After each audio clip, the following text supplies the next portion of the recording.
kita buang. Habis itu kita ambil ininya, tekuk dulu, baru ditusukin. Ditusuk mata ini. Ini kan harus dibuka dulu. Harusnya bukanya nggak kayak gini. Yang benar itu bukanya satu tangan.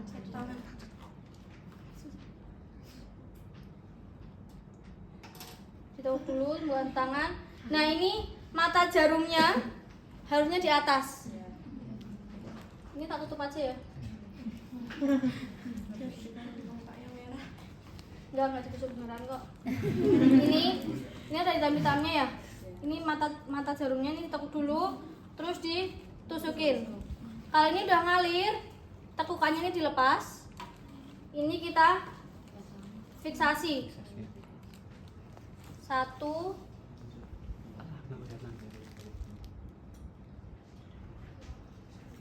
2 terus ininya diturunkan. Kalau sesuai aturan PMK tuh 20 sampai 40. Tetap Di 20 sampai 40 itu. jangan lebih tinggi dari itu karena bisa menyebabkan hematom. Sampai sini ada yang mau didiskusikan dulu? Kalau ditekan terus kan dia keluar. Paham nggak? Sebentar, ini kalau udah ini tutup ya, jangan lupa pakai kapas yang steril, yang masih bersih. Masuk kaca Paham, steril, sampai sini. tutup. Ini. Enggak. Hepavicnya hanya untuk selangnya aja. Tujuannya untuk fiksasi biar ininya enggak Kemana-mana. apa sih geser dan nggak dilewat itu loh. Kalau dibiarin kan selangnya kesini nanti takutnya jarumnya kecabut. Difiksasi biar dia jadi ditutup. Berapa? Ya. Ya, untuk menutup lukanya ini. Biar Jarumnya tidak terlihat dan tidak kontaminasi juga. Jadi kan kalau ditusuk gini kan kelihatan ada yang kebuka itu loh, Dek. Lah itu untuk menutupin itu. Gitu. Karena kan ini terbukanya dalam waktu yang lumayan lama, ngambilnya kan nggak pakai squid. Mungkin kalau squid cuma 1-2 menit cabut, tapi kalau ini kan sampai 12 sampai 15 menit. Jadi harus ditutup memakai kasa steril atau kapas steril. Sampai sini mau diskusikan lagi? Ya. Kita kan nusuk ke venanya Mbak, terus tiba-tiba kita kurang teliti, terus malah jadi bocor gitu Mbak. Berarti itu harus cepat kita cabut garis tangan. Bocor gimana maksudnya? Darahnya keluar gitu Mbak. Oh, kalau itu biasanya karena jarum yang udah masuk terus gerak, kalau enggak ke apa sih namanya? Kegeser iya. Terus kecabut gitu loh. Jadi jarumnya udah nggak di venanya lagi, Dan jadi dia bocor. Dan mata jarumnya ada yang keluar sedikit. Karena kan ini kan mata jarumnya lebar ya, Dek. Terus jarumnya juga besar. Jadi kalau nusuk harus mantap gitu. Kalau misalnya kita gerak dikit, mata jarumnya keluar, pasti darahnya ngocor keluar. Dan itu bisa menyebabkan hematom. Kalau seperti itu berarti ganti tangan. Ya, itu harus langsung dicabut. Terus ini tensinya jangan lupa langsung dikecilkan, dinolkan. Kalau enggak nanti ngocor terus tekanannya. Jadi harus diganti lengan. Tapi sesuai aturan PMK harusnya sekali tusuk. Kalau udah ganti lengan, darah tidak boleh digunakan. Jadi sekali tusuk harus langsung berhasil, langsung 360 cc, nomili itu. Jadi kalau ada yang PMI, CPOB gitu, satu kali gagal sudah tidak boleh digunakan. Tapi kalau misalnya nusuk, misal nih nggak sesuai, nggak pas sama venanya, itu masih boleh dibenarkan kanan. Ya, digeser. Geser kanan kiri itu ya. Kayak kalian pakai speed gitu loh, Dek. Mungkin kalian nusuk belum dapat nih, boleh digeser ke sana, mundurin dikit, geser ke kanan atau kiri gitu. Siapa? Itu masih boleh dipakai. Masih boleh. Kecuali udah dicabut nih ya. Udah dicabut, nanti ganti lengan asli itu nggak boleh. Karena resiko kontaminasi. Bakteri yang dalam darah semakin banyak. Gitu. Sampai sini jelas? Oke. Nanti simpulnya ini nanti masih longgar. Kalau Ini misalnya fungsinya untuk nanti terakhir. Kalau dikencengkan kan nanti darahnya nggak bisa ngalir. Ini memang simpul longgar sampai selesai dulu pengambilan darahnya. Ada yang mau ditanyakan? Udah? Udah ya, sampai sini ini udah darah ngalir nih.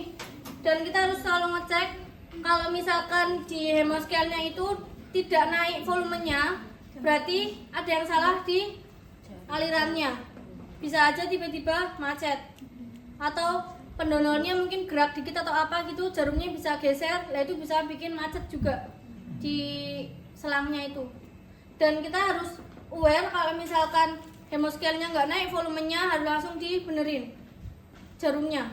Kalau enggak, kalau kelamaan nggak dibenerin, darah yang ada di dalam jarum itu ngeklot atau menggumpal, dan itu udah tidak bisa digunakan Karena jarumnya tersumbat darah gitu. Jadi artinya kalau ada pendonor itu kita tidak boleh meninggalkan, harus dipantau tuh. Udah, ini misalkan udah penuh nih, sekarang kita melakukan fungsinya klem. Klem ini digunakan untuk ngeklem saat kita akan mengambil sampel darah. Tadi yang presentasi pasti dijelaskan juga kan, pada saat proses penyadapan darah ada proses pengambilan sampel darah. Berapa tabung? 2. Itu fungsinya untuk apa? Untuk cek golongan darah. Untuk konfirmasi golongan darah dan crossmed. Crossmed atau MLTD? Uji saring. MLTD. Jadi dua ini untuk konfirmasi, MLTD satu apa? untuk konfirmasi Uji golongan saring darah, yang satu isinya. untuk Iya, pemeriksaan MLTD. Nah, fungsinya itu fungsi keras apa, Pak? gua pukul. Ini diklaim dulu. Klaim aturannya itu 5 sampai 10 cm dari jarumnya. Ngeklaimnya. Cara pakai klemnya juga Ini enak. Ini kan nanti kalian setelah ini boleh pakai ya, belajar menggunakan klemnya ini. Ini klemnya kan di 1, 2 untuk kunci, ini harus sampai bunyi dulu klep baru dilepas. Soalnya kalau misalkan kalian cuma gini dikiranya udah nempel, tapi ternyata belum kenceng, belum kunci. Nah udah, kalau udah diklem gini, yang bagian 1 atau sampai 2 cm di bawah klem yang pertama itu kalian tekan pakai jari. Ditekan, fungsinya untuk mengosongkan selang dari darahnya. Jadi biar di selangnya ini nggak ada darahnya lagi, ditekan pakai jari, terus diklem lagi. klem B, kan ada klem Klem A dan klem B, diklem gini. 1 sampai 2 cm. Satu jari aja gitu biar nggak susah. Nah kalau udah ini kita gunting tengah-tengahnya. Gunting ya. Gunting. Ini kan udah digunting, baru simpul ini berfungsi. Jadi ini diikat. Gini. Ini berlaku untuk pengambilan darah jika tidak punya termosilor di bagian pengambilan darah. Tapi kalau udah punya termosilor kita sebenarnya gampang, tinggal diginiin aja. Dah, ini bisa kita potong. Oh, Gini. dipres. Tapi sepengetahuan saya dan Mbak Ulin, di PMI sama di rumah sakit ini cuma ada di komponen darah. Di pengambilan darah itu nggak ada. Manual, makanya kita harus simpul dulu. Sebelum ditusuk kita Sebelum harus ditusuk. simpul dulu. Gitu. Jadi nanti kalau digunting kan masih ada klemnya di sini, tinggal untuk tarik ke atas. Terus disimpul. Nah, kalau udah gini, sekarang kita menggunakan hand sealer. Di sealer ini kelihatannya gampang ya, tapi nanti kalian kalau belum pernah ini susah. Harus dibiasakan. Mumpung kalian ada di sini. Ini udah sampai ujung sini, digoyangkan. Terus dilepas lagi, disiler lagi.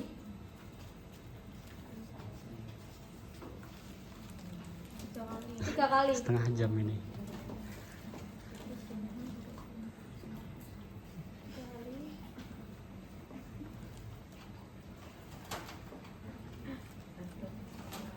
Udah.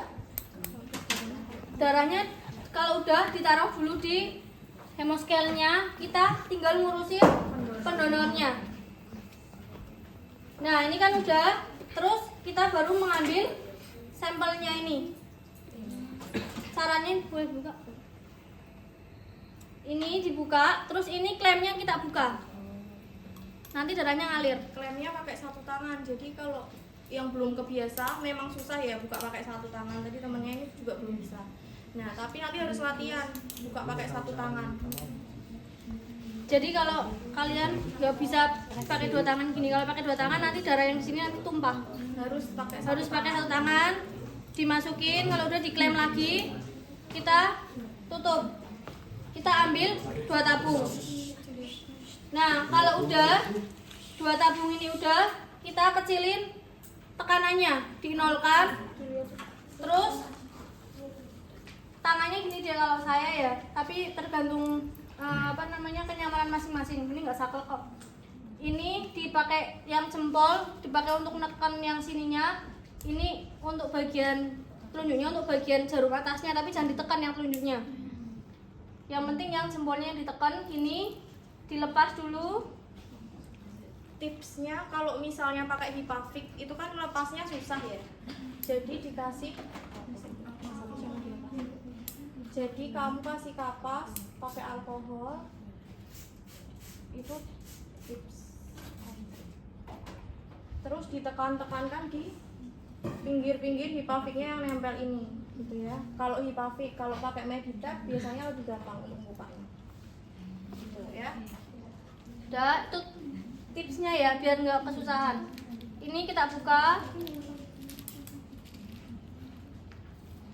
baru kita tarik. Dan pas mau narik, jangan lupa bilang ke pendonornya tarik nafas, soalnya pas tarik itu lebih sakit daripada pas ditusuk. Tarik nafas. Udah, ini kita buang ke, biasanya tuh di dekat pengambilan darah tuh udah ada safety box. Langsung kita buang ke safety box. Terus kita lepas ini dulu. Tensinya dilepas dulu. Jangan lupa tangan kita yang kiri tetap menekan di bekas lukanya Iya. itu ya. Kalau nggak ditekan pasti darahnya Keluar. Dan kalau misalkan ini kan udah selesai nih, kita minta tolong ke pendonornya, minta tolong ditekan dulu ya Bu, gitu, ditekan dulu deh. Ditekan. Nah, kita ngurusin darahnya kita dulu sampai menunggu biar ini observasi dulu selama beberapa menit. Biar dan darahnya berhenti. dan ini darahnya berhenti, terus takut ada reaksi dari pendonornya juga. Jadi ditunggu dulu, kita ngurusin ke balik ke darahnya lagi. Ini darahnya diikat selangnya gini. Tapi ngikatnya tuh beda-beda ya, Dek, tergantung. Kalau saya biasanya gini. Sini selangnya di belakang. Yang penting ini golongan darahnya, tanggal dan lain masih terlihat. Terus baru disimpan darah sama ininya. Sampai sini ada yang mau didiskusikan? Mbak, kalau Ya. tangan pendonornya boleh dilipat gini nggak Mbak, atau harus lurus? Di beberapa PMI ada yang dilipat, tapi Ada juga yang yang tidak memperbolehkan. memperbolehkan untuk dilipat. Jadi bolehnya diangkat. Karena untuk mengurangi hematum itu diangkat, jadi nggak boleh dilipat. Ya. Jangan dilipat. Lebih baik Amannya ditekan aja, diangkat. Gitu. Ada yang mau didiskusikan lagi? Mbak, kalau misal pas di pertengahan pengambilan darah itu dikasih kayak bola suruh, Iya. itu buat apa? Biar ininya memperlancar juga, biar nggak kebas gitu loh, Dek. Soalnya kan ininya ada tekanannya tau. Namanya gol apa ya? Ya bola yang kecil gitu, Dek. Ditekan kayak squishy gitu. Ada yang mau didiskusikan lagi?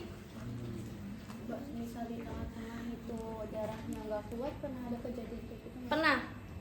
Kalau misalkan darahnya nggak keluar kayak tadi yang saya bilang, darahnya tandanya kan bisa lihat dari hemoscale-nya itu volumenya kok nggak naik-naik. Normalnya biasanya dia tuh naik setiap 2 cc. 2 cc naik misalkan 44, 46, 48 gitu naiknya kalau lancar. Nah, kalau misalkan nggak naik-naik, misalkan 40 kok 40 terus, lah kita harus segera menangani. Tadi Posisi jarum. posisi jarumnya dicek lagi. ini kan jarumnya udah difiksasi nih, kita boleh dilepas dulu ininya HEPA fitnya.